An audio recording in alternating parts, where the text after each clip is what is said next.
Hello.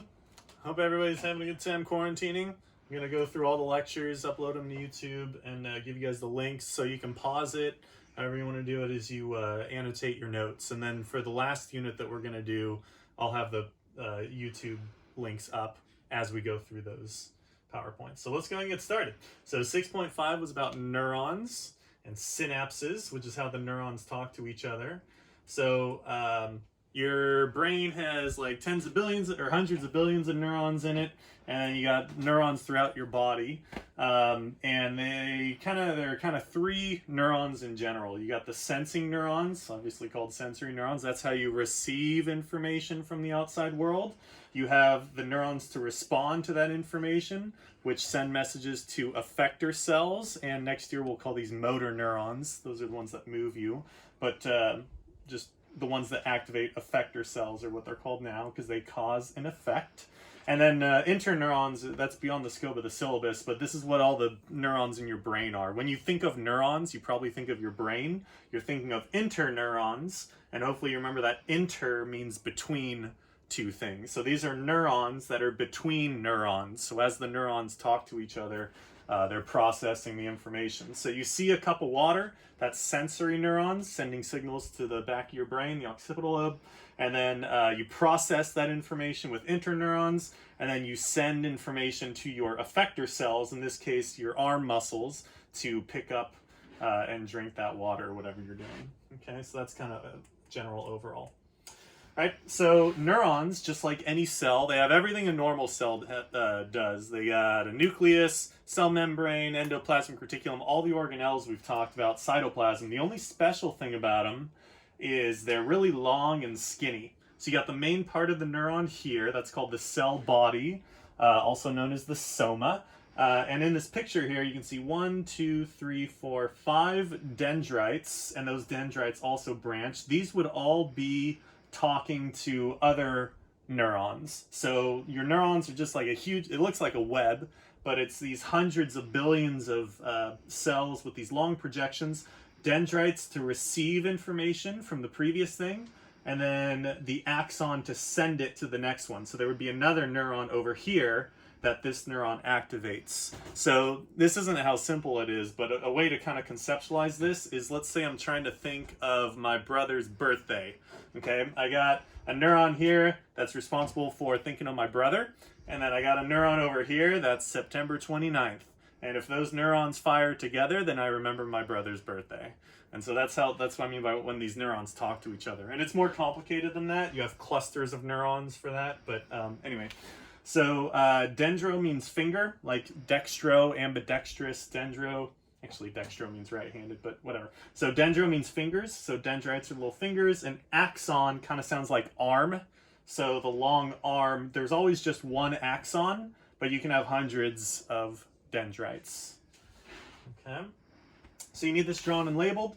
You got the cell body here. That's the main part that has the nucleus and most of the organelles, although you'd also have organelles throughout all these projections. You got the short little dendrites, the little fingers, and then you got the long arm of the axon, which can also branch off, but this is technically one axon. And the axon is sheathed. Hopefully this word looks familiar, like the sheath for a sword.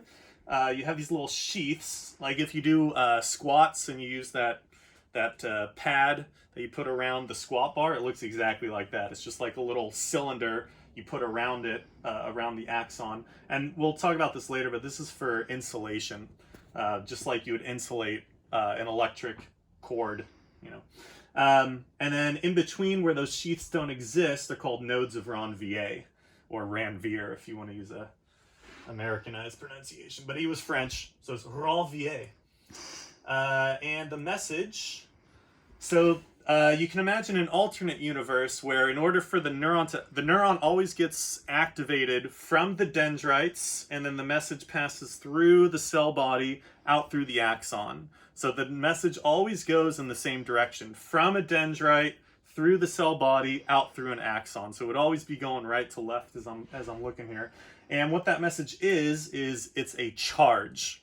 So you can imagine an alternate universe where it's a molecule, right? If a molecule passed all the way down this way, that would be one way to get a message through one neuron. But how it evolved is it's a bunch of sodium ions entering in this big old chain reaction. So it's an electric impulse, and you need to get away from the definition of electricity as, oh, that's a spark, or it's like what powers your stuff. Electricity literally means any moving charge. So if I like pick up an ion and move it, that is electricity. That is an electric charge. The electricity you get from the outlets are just electrons moving. That's where electricity. And electrons are charged, so that's a moving charge. So how it works in your neurons is this is the inside of the neuron here, and this is the outside of the neuron above and below that. So this would be like the long arm of the axon. We're zoomed in right there. The neuron is negative, and the inside of the neuron is negative, but it is sitting in a sea of sodium. And hopefully you know by now that sodium ions are Na+. So they're negative on the inside, and they have all this sodium on the outside. And when it's time for the neuron to fire, when something's telling the dendrite, hey, you need to activate, sodium starts rushing in, and that creates this big old domino effect of sodium rushing in to the neuron, and that turns it from negative to positive. And that positive charge is the signal. That is the neuron firing. And a fancy word for domino effect is propagated. So as that sodium rushes in, it causes the next sodium to rush in, and that's called the domino effect, or being propagated. Propagated just means like snowballing. Okay? So we have two states to the neuron. So I keep using the word charge, but the actual charge of the neuron doesn't matter. All that matters is the relative charge. So it doesn't matter if this actually has more negatives than positives inside the neuron. What matters is that there's more positives on the outside. So relative to the outside, I'll point over here. So you can see these negative signs over here. Relative to the outside, the inside of the neuron is less positive or more negative. So that means it's called a negative relative charge. And the fancy name for relative charge is a voltage or potential. So if you see on a battery, it's like so many volts.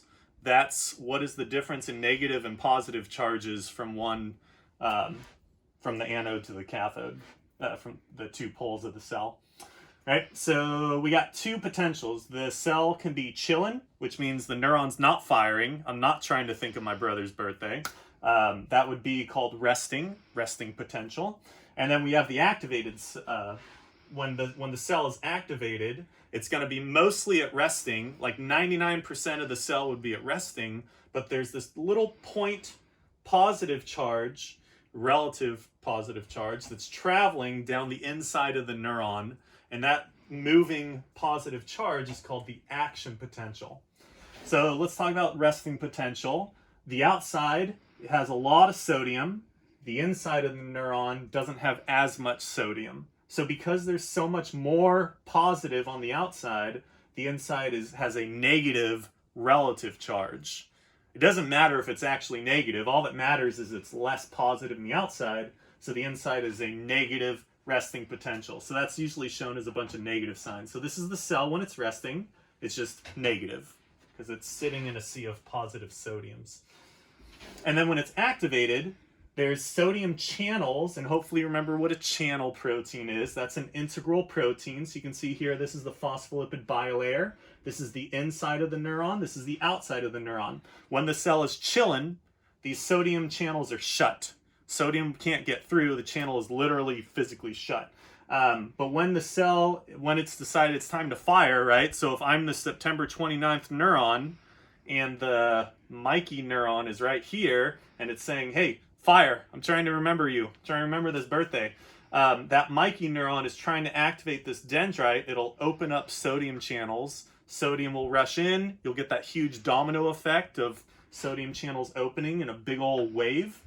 And sodium rushes in, and that makes the inside of the cell positive. A positive potential is called an action potential. So hopefully that makes sense. Negative is resting, positive is action. And that should hopefully make sense. Positive is usually means doing something. So how do you get that domino effect? A really useful analogy for this is it does the parts of the neuron, it's like it's doing the wave. So if I wanted to get a signal around a stadium, imagine a stadium, I could have one person throw their arms up and run all around the stadium, and that would take forever, right? A better way to do it is if when I throw my hands up, the person next to me knows to put their hands up. So it's just, you have all these pieces ready to be activated by the thing next to it. So when you do the wave, you put your hands up in response to the person next to you doing it. And that's exactly how your sodium channels work. So let me show you a picture. So the action potential is right here, right? We're starting to fire the neuron. Again, the signal always starts in dendrite and always moves this way. We started the signal here, and it's moving here, and now we're looking at it right here. And by signal, I just mean this positive potential called the action potential. Sodium has just rushed in here, and so it's positive. This thing next to it is negative because these sodium channels are shut. All these sodiums on the outside can't get in. They want to because they want to go, positives are attracted to negative. They want to go in, but that channel is shut, and they can't get through the phospholipid bilayer because Na plus is charged, so it can't get through the bilayer. So these sodium channels open, sodium rushes in, and that causes these closed channels to then open, and then this sodium will rush in. Okay, and that's called depolarization. So when the segment, again, we're so zoomed in, we're just talking about one little part of a neuron. When a segment of a neuron opens its sodium channel, sodium rushes in because the inside is negative, has a negative potential resting. As the sodium rushes in, you go from a negative resting to a positive action. That's called depolarization. And that's a really annoying word because D usually means to turn something off, but in this case, D means to turn it on. If you're wondering why that is, it's because polar means charged. So if the inside is negative, as you go to positive, as you depolarize from negative resting to positive action, you go towards zero. So that's technically like depolarizing it because you're going to zero. You're eliminating that polarity. And then once you get to that action potential, and the next part has been activated, so the sodium channel's open and sodium rushes in, we want to get right back to negative. You don't want to be at positive forever because that can cause a bunch of really bad things. If this stays positive, this neuron will always be activated, and that'll cause seizures, and that's really bad. So we want to go from positive. Okay, you've done your job. You've activated this part of the neuron, so you can go right back to negative. And to go back to negative incredibly fast, we're going to close the sodium channel so sodium stops rushing in, and we're going to open another channel. We're going to open potassium channels. So I don't know if you saw in this picture, where was that? Oops, not too far back. I don't know if you saw in this picture, but there's a ton of sodium on the outside, and there's a decent amount of potassium on the inside. So if we open sodium channels, sodium will rush in. If we open potassium channels, potassium will rush out because there's more potassium on the inside. So once you depolarize, once the sodium rushes in, we're done being positive because we've activated this next part. We're ready to go back to negative. So we're going to close the sodium channels and we're going to open the potassium channels. That's the green arrow coming out. Potassium rushes out, and as you lose positives, you become negative. Right? As positives leave, you become negative. Okay?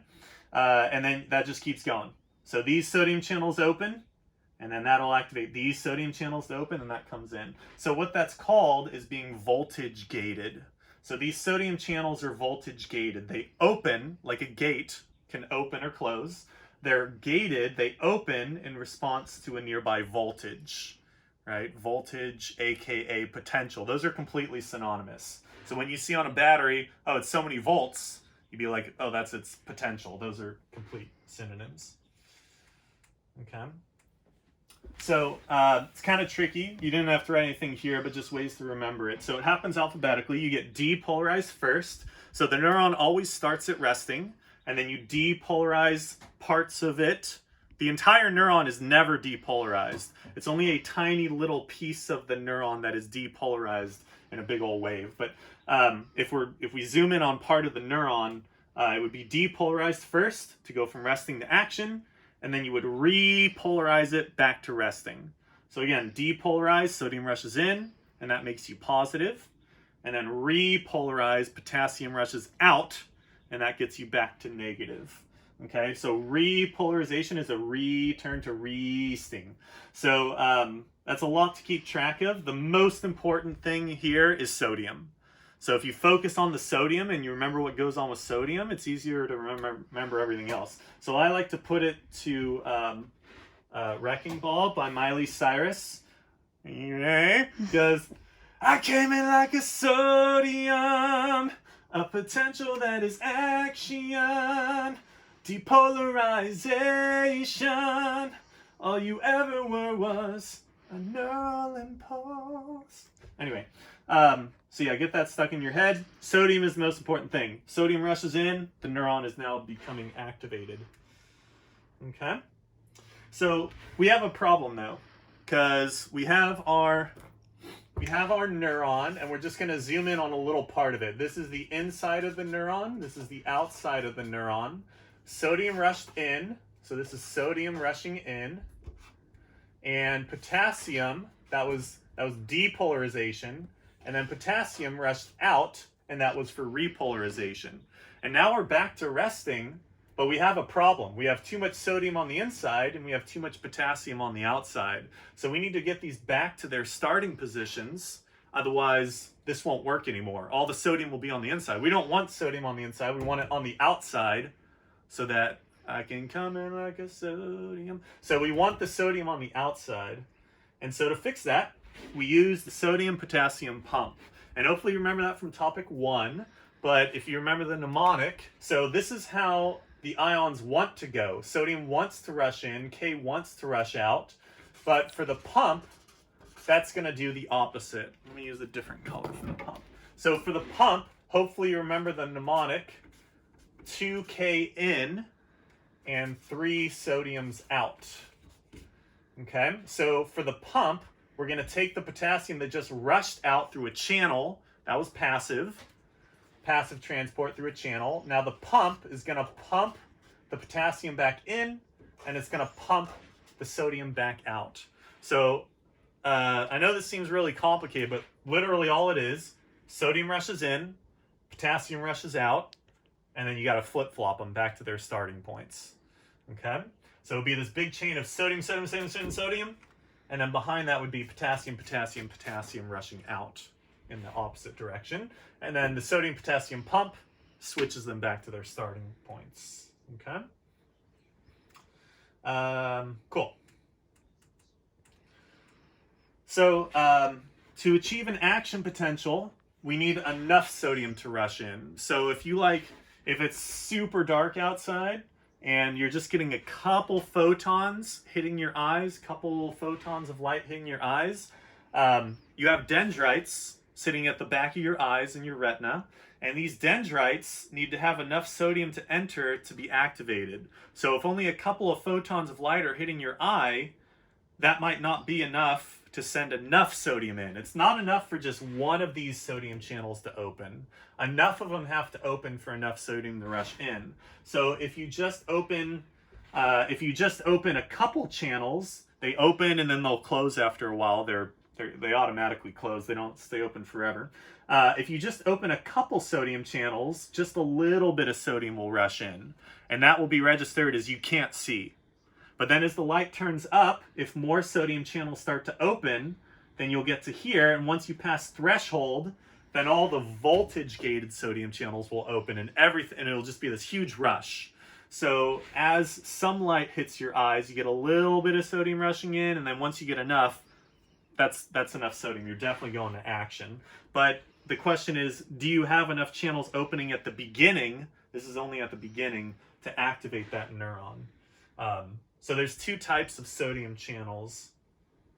Yeah, that's what this slide is. So there's 2 types of sodium channels. Like 1% of all your channels are special. Those are just the ones at the beginning of the dendrite. They open in response to whatever that neuron is responsible for. If I'm a sensory neuron, they open in response to light or touch or one of the senses.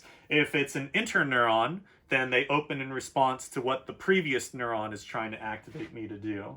Okay, but 99% of all your sodium channels throughout the entire neuron, other than the very tips of the dendrites, most of the channels are voltage gated. Okay, they open in response to a use black again. They open in response to a positive charge right next to it. So that positive potential would open these voltage gated channels. And this seems a little ambiguous. What do you mean by special? It's because it depends on what type of neuron it is. If it's a sensory neuron, are you sensing enough to actually activate that neuron? You know. So then that's how it works for all the neuron, except if you get this axon with these myelin sheaths. So this is zoomed in. So these sheaths, they're just cylinders of their lipid called myelin. Myelin is a lipid, which means it's hydrophobic, so water's not getting out here and all that stuff. But the importance of these myelin sheaths is its insulation. Just like if you take a cord and you wrap it in electrical tape, you insulate it, that kind of stuff. So we insulate parts of the neuron so we can jump. Okay, this is to save time and energy. Okay, we don't need sodium channels everywhere. If we put sodium channels here and then no channels in this entire segment, and we put sodium channels here, we can skip millimeters of the neuron. Okay, so these voltage-gated sodium channels can now sense this charge way over here because we have insulating lipid. Okay, so when the sodium rushes in here, that is sensed way over here because of all this insulation, this myelin sheath. So as we go from node of Ranvier to node of Ranvier, you jump, right? So positive goes in here, that makes it depolarized, and then that causes the positive go here, that's depolarized, that's the action potential. So you can jump. And that jumping is called saltatory conduction. So I don't know what it is in French, but in Spanish, to jump is saltar, like jumping rope kind of thing. So this jumping conduction is saltatory. And this confuses students because it sounds like salt. It's like, yeah, everything is salt. It's all sodium and potassium and chlorides involved in here too, but that's beyond the scope of the syllabus. This means saltar, like to jump. It doesn't mean salt, like an ionic compound. So that's confusing. Okay? So the signal always starts dendrite, rushes through here, and by the signal, I mean the action potential. The action potential always goes like this, and then once we hit the axon, we can jump, and jump, and jump, and then we're here. So if these myelin sheaths get screwed up, that'll cause this neuron to lose some functionality. These myelin sheaths get eaten in certain diseases. I think MS is when those myelin sheaths get destroyed by your immune system. It's autoimmune. Okay, and then this is all stuff I've already said. And then you need to watch that on your own. Okay. All right, can you end the video?